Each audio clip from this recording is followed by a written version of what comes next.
بسم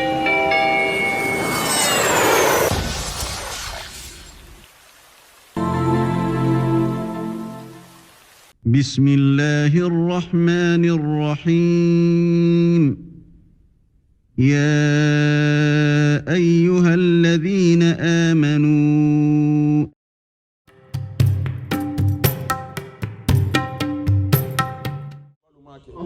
ne ko kira la sababu yake nalu tumake ay tinin fo mbo dalu de jibila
o de ye fa zajirati ye zajira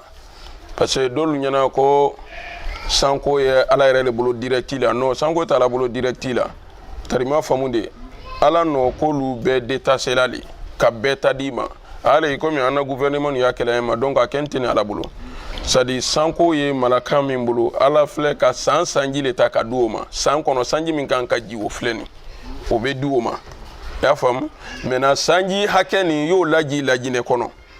sanji hakɛ nin ɲinan sama y'o laji Côte d'Ivoire kɔnɔ sanji hakɛ nin y'o laji he Mali fana na sanji hakɛ nin y'o laji Amérique sanji hakɛ nin y'o laji Chine o bɛɛ jate le yirala malaka la y'a faamu hali sanji min kan ka ji lajinɛ o tuma kan ka jeli sɔrɔ o jate bɛɛ lɔni ne a bɛ faamu o jate bɛɛ lɔni kan yɛrɛ kɔnɔ quartier minnu ye kan kɔnɔ quartier lu kan ka jate jeli sɔrɔ o jate lu bɛɛ lɔni i doit ye san nala banankɔrɔda la mais san tɛ briqueterie la yan tari ma faamu de i bɔtɔ sirin i donna sanji rɔ ka bɔ sanji rɔ sila la donc o ye a mɛn kɔrɔdɔni ni ala bolo ko malaka y'a kɛ ten a bɛ k'a kɛ o ɲale ma i y'a faamu ala t'i bana nala san nala de a ko bɛ programme ni ala bolo k'a di malaka ma mais san ko kabako yɔrɔ ye juman di ni kan ka la ala sɔsɔ wara la sisan san kɔnɔ a ye ala sɔsɔlu kɛ ala sɔsɔ fanka wara la donc abraba la tɛla ala bolo déjà ko sanji men kan ka ji kan ya abraba la tɛla o tɛna la lɔla bilen mais ni kan ka lu ka ala sɔsɔ moderniser donc ala da fɔ malakalu ma bɔ sanji hakɛ mɛne tun kan ka ji kan ya mais na kan ta sanji o a y'o fankelen ta a y'o kɛ waro tarima famu de o doit surundu waro ye donc wula mɛne nɔ ye c'est-à-dire que mako t'a la yɔrɔ min a doit bon ye a tɛ bɔ sɛnɛfɛn fana kan a doit bon wa mɛne nɔ ye mako si t'a la ye mais a tɛ bɔn kankan so kɔnɔ yan mɔlu do mako ji la yan taara bara mɔlu sɛ dolu la sɛnɛfɛnw ye yan mais a tɛ bɔn alu kan a tɛ bɔn e la sɛnɛfɛnw kan tarima famu a doit bon ye wa mɛne nɔ ye parce que munna a yɛrɛ ala sɔsɔ mais ji tɛ to la ye jibaliya kɔni na parce que a baraba kɔrɔdɔnne la a baraba bilala automatique la quoi c'est-à-dire ko a jitɔ le donc a jitɔ le maintenant ile kɔni ni harjama kara woto jila yɔrɔ wɛrɛ le mais a tɛ dili le kɔni ma ka bɛnsɛma d'a ma ala ma o kɛla donc ala t'i kala ko la gbansa ko dɔ la kɔnɔ kalili kɛla o le kɔsɔn i kuma in faamu donc o de ye fa zajirati he zajira naam fattaliyati he zikira ala ko a kalena malakalu la fana malaka minnu ye ala ko fɔ kɛla zikira malaka minnu ye ala ko fɔ kɛla dolu ko malaka minnu ye karani kɛra ye kitabu la dolu ko malaka minnu ye karani kɛra ye ala tɔ la tarima faamu de nin bɛɛ kumakan kelen ye nin bɛɛ fana bi bɛn kɔrɔ nin na fa zajirati zajira wattaliyati zikra fattaliyati zikra donc o ye malakalu ye donc ala kalena malaka minnu na donc minnu fana bi karani kɛ donc ala tɔ la walima kitabu la naam inna ilahakum la wahida donc kali bɛɛ kɛ ni kun min na sa bon wole fɔtɔ filɛ ɲɛni kali bɛɛ kɛ ni kun min na wole ni donc abiri kali malakal la safa la abiri kali donc malakala min ye sanji la fila abiri kali malakal la minnu ye karankɛla walima minnu ye kitabu kalana o kali bɛɛ kun ye mun de inna ilahakum la wahid ay ka dɔn ay ti ye ala kelen pesali ye c'est comme ni ne ko c'est maran kali ala la ti si t'an na fɔ ala maran kali ala la an tɛ ka foyi ɲini fo n'a kɛra ala yɛrɛ di donc o le filɛ nin inna ilahakum la wahid donc ni tiba i bolo ala kelen pe do dɛ ya rabbi k'an kɛ ala kɔbilaba di ala ma o kɛla naam rabbus samawati wal ard wa ma baynahuma wa rabbul masariq rabbus samawati wal ardi donc ko ale de ye masadi men ka sanda wal ardi ani du mais samawati ni ye jamu le ni ye jamu le di donc a mufradu le samaudi mais samawati donc wole a jamu di tarima famunde bon sisan lɔnnalu kumala ni ma ay ko ni k'a ye kuranna kɔnɔ ala ye samawu la nala jamu la k'a kɛ samawati di ko parce que munna ko san ye c'est à dire que san tɛ san dali n'o ye san fara 7 di a tutu ni tɛ ɲɔgɔn na quoi c'est à dire a différence na bɛɛ le comme c'est comme a bɛɛ le comme a ta mɔni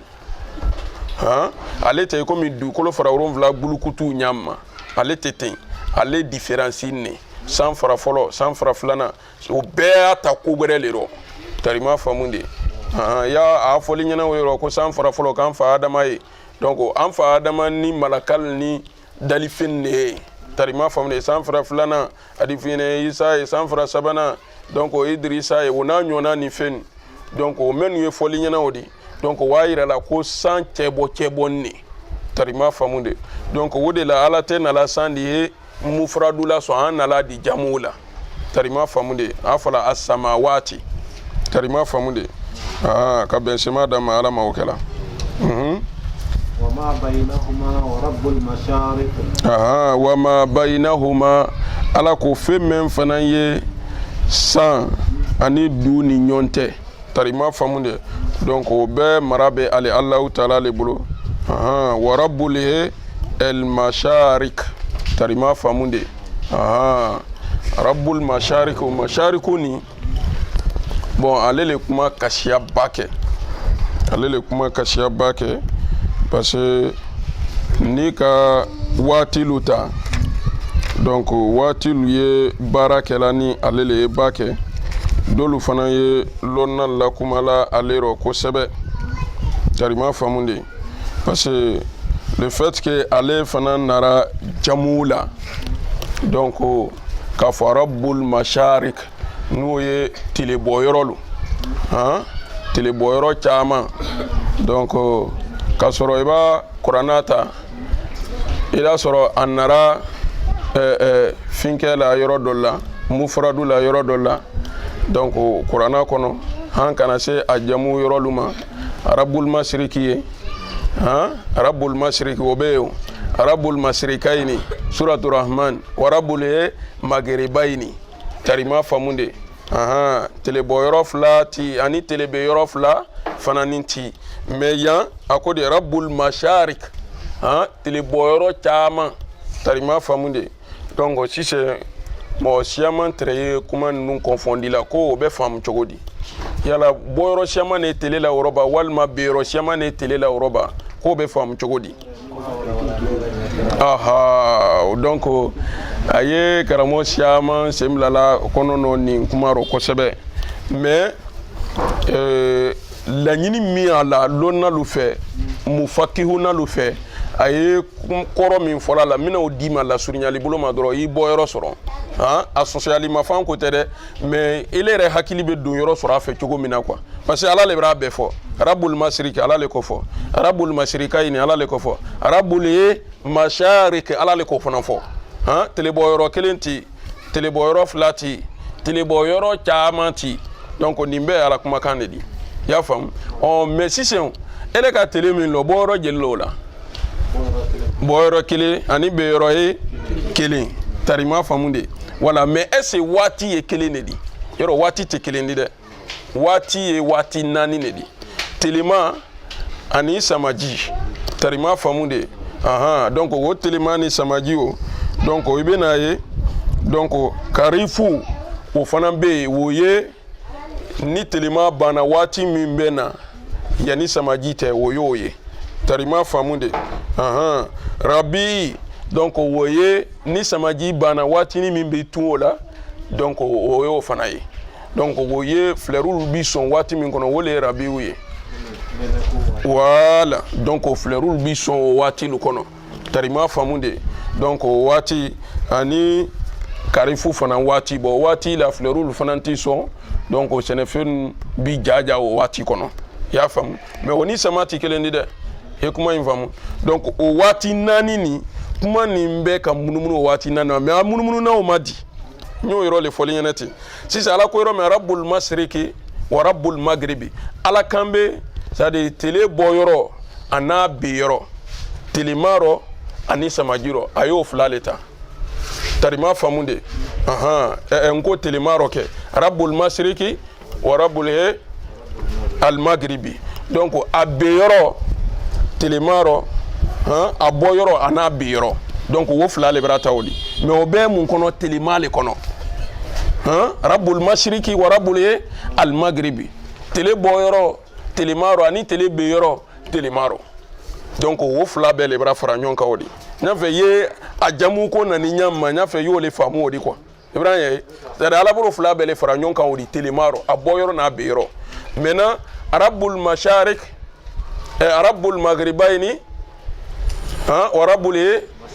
masrikayn donc sisan a bɛra samaji ta fila ani telema ta fila a b'o fara ɲɔgɔn kan telema rɔ a bɔ yɔrɔ n'a ben yɔrɔ samaji fana no a bɔ yɔrɔ n'a ben yɔrɔ ou bien tele tɛ bɔ samaji rɔ wa a bɛ bɔ mais n'a bɔra est-ce que a bɛ to bɔli ma a bɛ ben fana o donc ala b'o fila fana fara ɲɔgɔn kan donc o fila min farala ɲɔgɔn kan o le nara kɛ magribayni di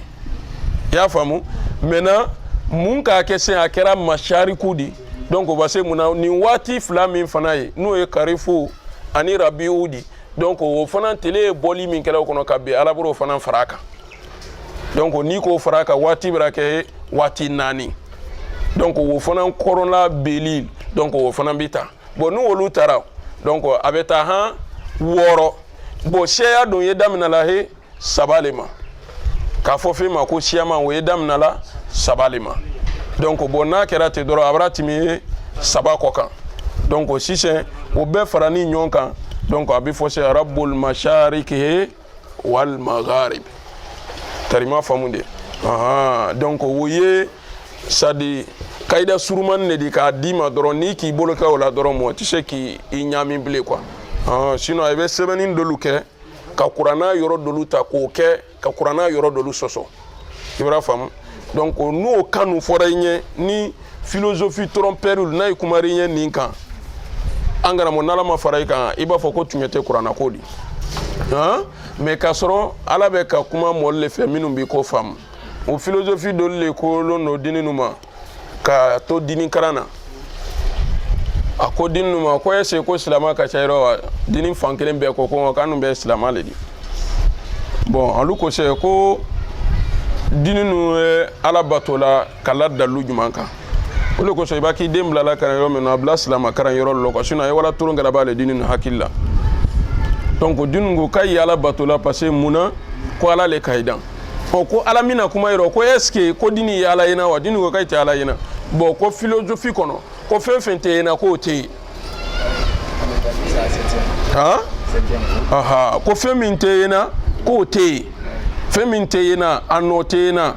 tari ma faamu de ala baara nɔ tɛ yena ko kɔrɔ ye k'o fɛn tɛ yen donc ko dini ye ala kunna k'a fɔ ko ala tɛ yen ni ala tɛ yena c'est que ko ala tɛ yen o fara ɲɛ kɛ ok d'accord bon sisan o fɔ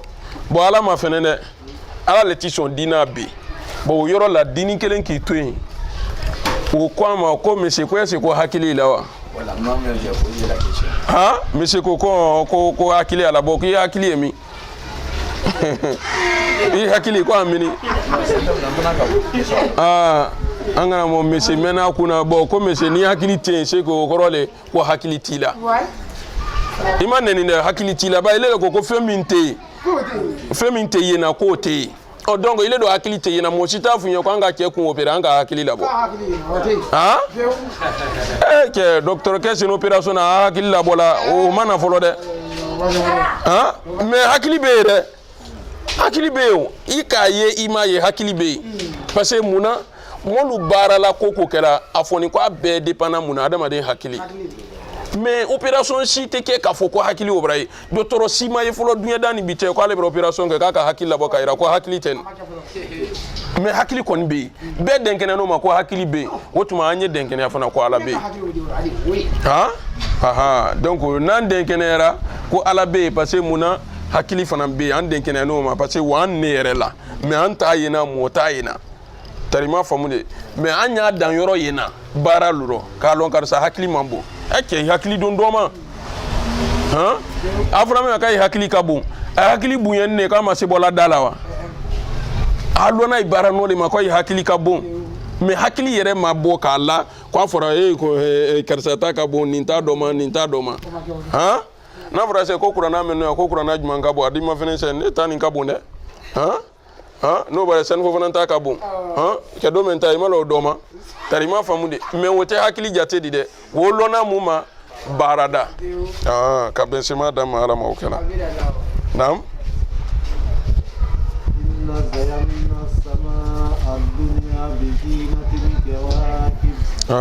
ala ko inna zayyana sama ad-dunya ne Allahu taala le ka dunya san ni masiri tari ma faamu de san fara fɔlɔ kɔni o de ye dunya san ni de ala ko k'ale le ko masiri bi zinatil kawakib ni lolol ta masiri ye ale le ka san masiri ni lololu ye tari ma faamu de san ta yɛrɛ ma dɛ san masiri ne ni lololu ye i b'a ye a mɛnɛmɛnɛna donc o n'a ɲɔgɔnna ni fɛn donc ala ko ale le ka san masiri ye bi zinatil kawakib ni lololu la masirili ye naam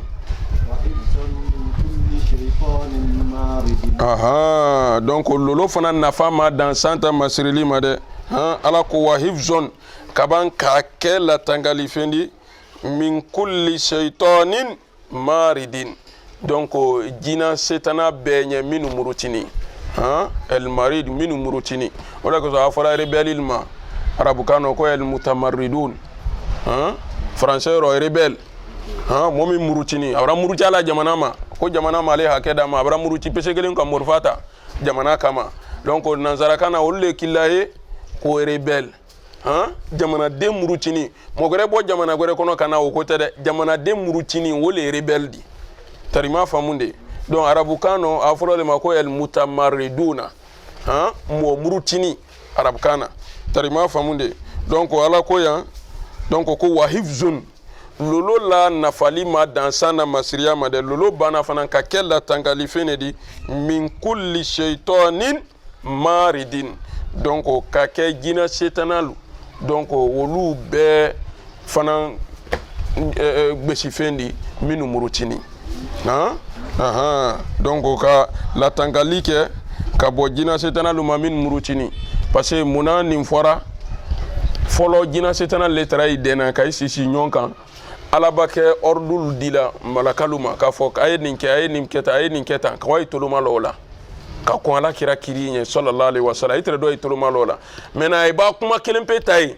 ay nato wole blala donc magan kafirul koroni fililal ni wiya fola wala ina to wole blala wolu tolo kono woydi kuma wiya kemeke butu ka tunye kelen wo mamini tarima famunde no ala iba wuya keme fawdu me tunya kelen o ba ke koro wodi wuya keme o bela be alfo ko he ko yayi ko no ko ala le fefe tarima famunde donc we branche ni tere kela he jina setana wolela ay ba kankele me ala ni malakalu tay ala ba ko fola malakani albo kankele ta donc ay na to wole blala tienna wolo tolo kono wodi wuya keme wuya wa kelen ke butu ka tunya kelen o mamini donc me ala kira min ke he wona rabwaro ونربارو donc akera butu man yastamil ana yajidu lahu shihaban raswada memba yele butu ka woti tolumalo la koro donc ala talulu men neblala wole jina donc kana wol frapper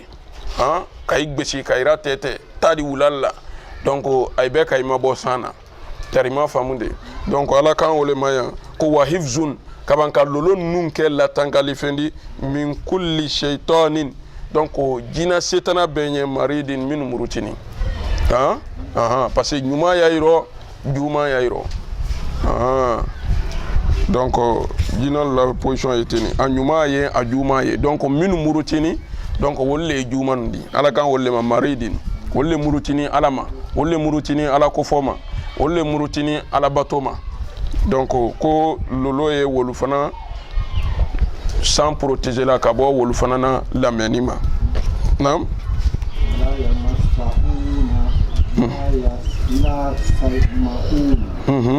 la yasma'una illa mala'il a'la zakura min kulli janibin donc ala ko la yamassauna illa mala'il a'la ala ko aite foi mena butu ala kuma kana sanfɛ aite foi mena foi aito mena butu ala ko wa yukzafuna wa ayyibna li fana min kulli janibin ka bo sanfan bɛɛ fɛ ay gbeni ne sanfan bɛɛ fɛ aite foi mena butu kuma kano ay dise men fola ko an kan ni men sanfele ala ko ay to si men abutu la yasmauna ite foi men abutu tarima famude donc o fona ko fe ay gbeni ni min kulli janibin donc o san fam be fe ay gbeni na fam be fe ka fo ko ay tre na la côté don ne la ay bra gben yemena ay wala akerengeren fe fan ne fe ala ko min kulli janibin a fam be la gbena fam be li nam ala ko zuhuran ala ko ay gbendo walahum azabun ko jankata lay nyefana wasib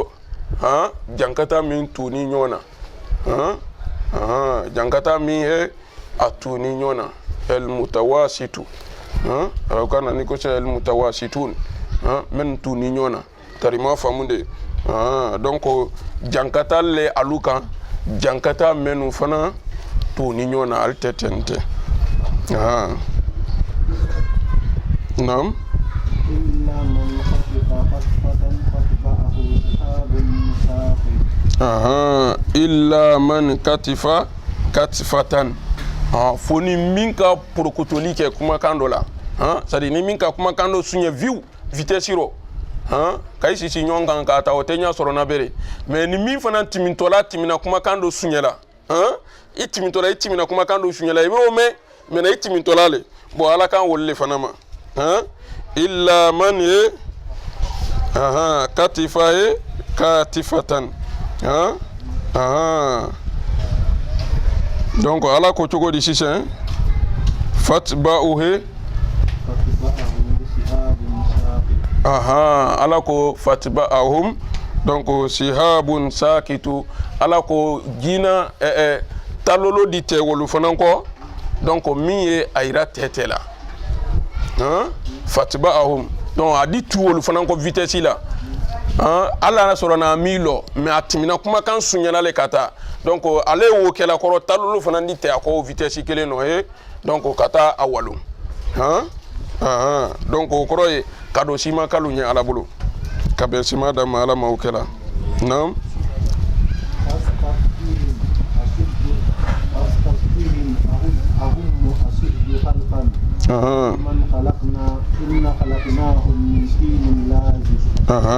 ala ko fastafti'uhum ala ko muhammadu ay ɲininka walima kafirin nun kunnafoli hum ashaddu kalkan yala sa alu le la dani kolo ka gɛlɛn wa alu kafiru lo alu le la dani kolo ka gɛlɛn wa am man kalakna walima ne ala ka dani min kɛ alu le la dani kolo ka gɛlɛn ba walima ne ala ka dani min kɛ wole kolo ka gɛlɛn inna kalaknahum ne allahu taala le ka dani kɛ min tinin lazib c'est-à-dire mais ala kan bɛ malakal le ma yan ne ala le ka malakalu dan min tinin ka bɔ bɔrɔ lazibɛ bɔ min n'a ma yani mais ala ko kira male ko kafiri ninnu ɲininka alu le la dani kolo ka gɛlɛn walima ne ala la dani ne kolo ka gɛlɛn ne ala min ka malakalu na la bonya na la makaba ne ala min ko dan min tinin lazibɛ ka bɔ bɔrɔ bɔ min n'a ma yani o kɔrɔ ye ala la dani ye wole kolo ka gɛlɛn ale le ka san dan ka du dan donc alu tɛna dani sikɛla men de san na record bati walima ka dukolo la record bati ay tɛna dani sikɛla men de malakal la dani ala bolo min do record bati ay tɛna so law ye américain ni chinois ni japonais bɛɛ fara ɲɔgɔn kan ala suso la dan ko alu ye suso sen kelen ko alu ye o la dan ka bila la ay bɛ se wa ay tɛ se dɛ donc o de la ala ko alu ma ala ko hum ashaddu kalkan alu le dani kolo ka gbɛlɛ wa am man kalakna walma ne ala ka dani min kɛ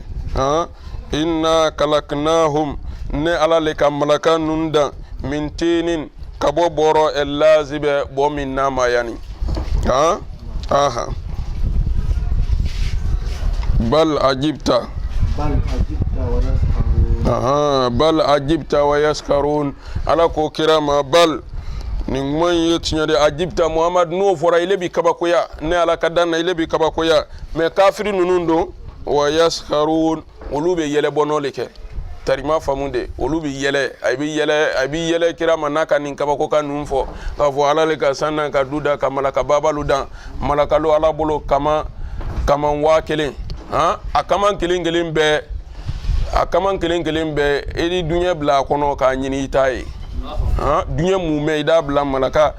kaman kelen kɔnɔ i t'a ye olu fana ye malaka denin de ye tarima faamu de olu ye malaka denin de ye donc mais ni ka jibirila ta don jibirila kaman kelen kaman 100,000 mɛ jibirila la o kaman 100,000 o a kaman kelen kelen bɛ mɛlɛka 100,000 di den o bɛɛ la o mɛlɛka 100,000 o men deni jibrila kaman kelen na donc i doit ye mɛlɛka 100,000 o fana i doit sɔrɔ o mɛlɛka o kelen kelen bɛɛ fɛn fɛn o di kaman 100,000 o la kaman 100,000 o fana kaman kelen ye o kaman wolorɔ i di dunya bila o rɔ i ti dunya ye tarima faamu de ala bɛ kala dani na kabakoya ala bɛ k'o le fɔ yan alu le la dani kolo ka gɛlɛn walima ne ala la dani ne ala min ka malakalu da min tinin ka bɔ bɔrɔ ye lazibɛ bɔ min n'a ma yani ne ala ka malakalu dan ka bɔ yɔrɔ donc o kɔrɔ ye malakalu dani ka bɔ bɔrɔ yɔrɔ adamaden fana dani ye ka bɔ bɔrɔ lɔ adama dani ka bɔ bɔrɔ lɔ malakalu fana dani ka bɔ bɔrɔ lɔ mais ala kira kɔni ma dan ka bɔ bɔrɔ dɛ an fa adama ka o sɔrɔ ye ala ko kababtu kabdatan min nuri wajihi fakultu kun fayakun kun ka ɲada ne ala yɛrɛ la se ɲada n k'o nɔrɔ n ka wale mina k'o mina ko kelen n k'o wale ma n k'o kɛ wale kɛra muhamadu de kababtu kabdatan min nuri wajhi fakultu lahu kun fayakun nka nyada noro le mina nko le mango che wo kera Muhammadu di donc ben na o soroye nyene maya ben na o soroye c'est pourquoi fora ko san dani alele ko so dukolo dani alele ko so adama ere dana ala kira kanune ko so sallallahu alaihi wasallam tarima famunde donc mais adama dana boro mais ala kira o mabo boro de ka fam yal ko nyuma dam ala mo kala naam ala ko kirama wa iza zukiru nalu wajula nalu kawandila la yaskurun ayta yere kawandi nile ka alu kawandi ayte so kay yere kawandi ado yere kawandi le ka bo kawandi li be dile moy ba kawandi fana yere kawandi ma ya fola ko be di lali ma me ni ki yere lali lo me ido mende donc awo nyalema donc be di kawandi tame me ni ki yere kawandi lo me angara moy do mende itulu ba gbele ma ibi yere lali lo me okoro ya ba si bolo kan lo me etena bo kalama donc anya wolema donc hakilima idu man wu izaye li gairihi ko mole kunadi momin kawandira anyona welema ile kawandini ka kulan kuma ke ika karsaye alala o kera sawodi kile fana kawandi afori ma ko ke ibolo ni sembe ka kene bi sunyali dabla de ke bengani dabla namara to ya dabla tonyoli dabla iyante karsala o tun ka kene katimile kan o namara la matodi sento korobi de karsa to di te nyato kumbi de o fama jeli men ga danati min ke saya selay ma wati ma hina bara do ay julla umo jeli alabade ma dem mina yinyinte de iju hina do na wole folola iju ere o da fo ko no kabra tima danka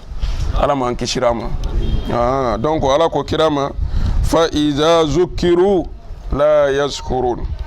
ni le kai kawande me tayire kawandila ido mba kawandi nyama ni mere kawandi ama ben parce que fui mirile iba kawandi yere isiki miri yere ma kafo alala tunyela neni ne kaka mbo afolo le ma ko yere kawandi ka ben chema dama ala ma okela me ala ko kafirun ma kai to okela nam wa iza ra'aw ayatan yastasbirun wa iza ra'aw ayatan naika ala ka kabakoye ala ko chogodi la yastaskirun au yastaskiruna ay bi yele bono kewla sadi kaba ko mana yiral la ila fo ma ko din konte foy di pagay ko kaba ko sitalu nyana kaba ko di ala ko ni kaba ko yiral la ala la koro ay do ke ko bansandi ko mi kiratere kaba ko men kela donc ay tero be bafu yela lay mais ina to lona mi che nyefe amena nimla aya mo anako qalu in hadha illa sihrun mubin donc bon aya au tafsir le fleni wa iza ra'aw ayatan yastaskiruna donc au tafsir mundi wa qalu in hadha ke muhammad yekomen man kake in hadha yekomen kelani illa sihrun mubin ninte foy di fo korote men gbero ye korote barak bansani lani ay ko minge ko ni kirani ala nyonfe ko karo e bo sama karo bana donc o kira e karo yamari karo e la te fladi kelen la bolodo men kelen la bolodo men ababan fana afo karo ma ko karo tunyona fana ka yele ka wila noro sanfe o kay benyana yoyi ko no kira kay dalo ko kira ala la kira deni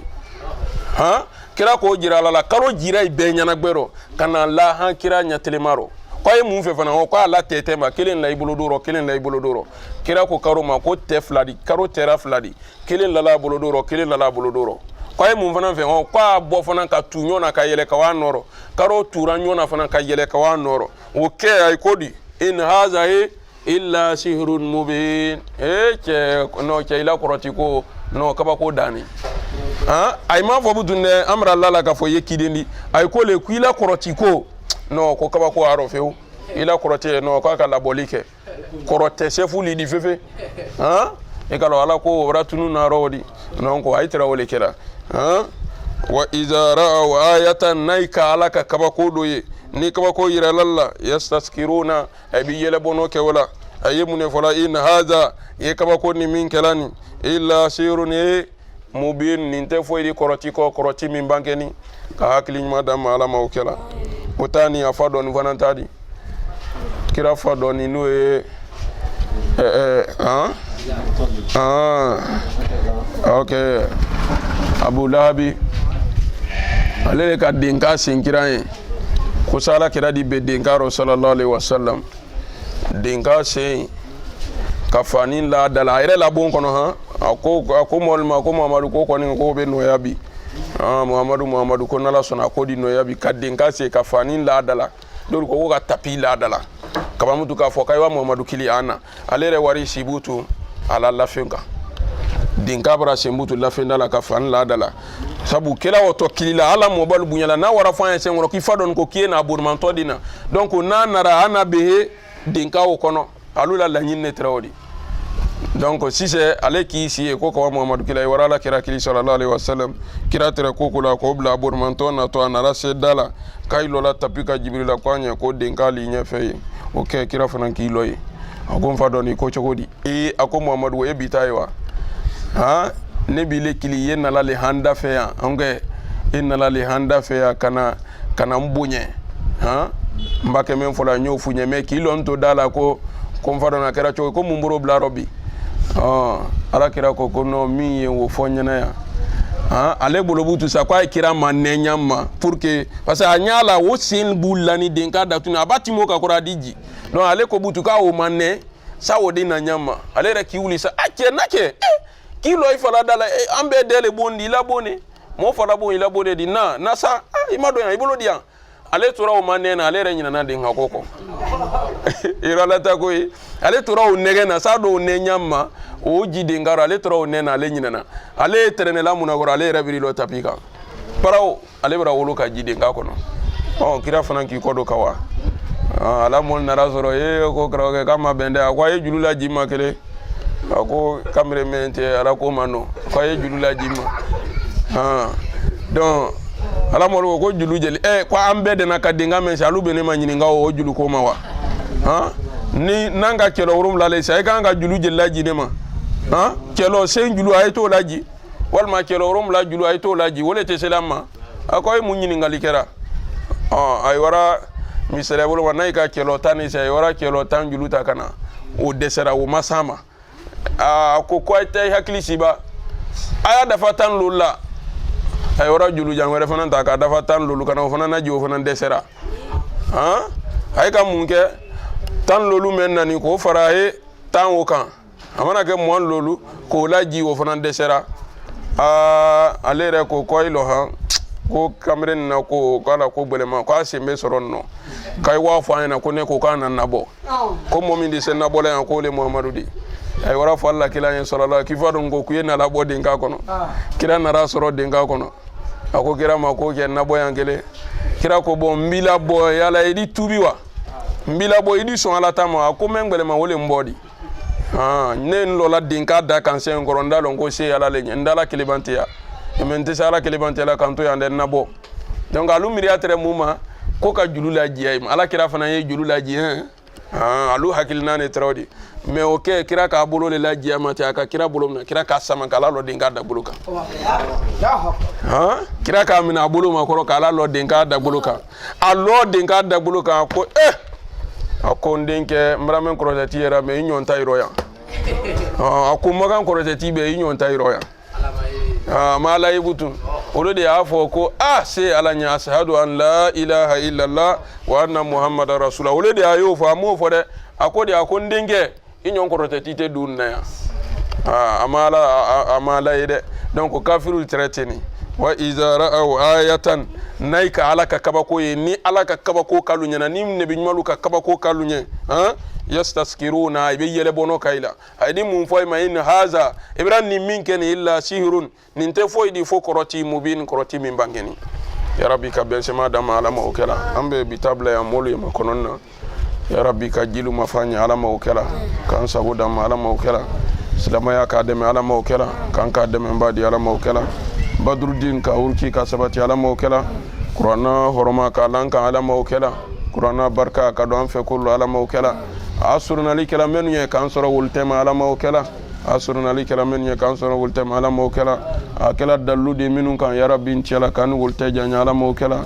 karuto ka no ya nyala mawkela amusaka batulu ka ben wa ya la mawkela ala kira horma ko son sirful bunya ko son salli ala rasul bi haqqil fatiha bismillahir rahmanir rahim alhamdulillahi rabbil alamin arrahmanir rahim maliki yawmiddin iyyaka na'budu wa iyyaka nasta'in اهدنا صراط المستقيم صراط الذين أنعمت عليهم غير المغضوب عليهم ولا الضالين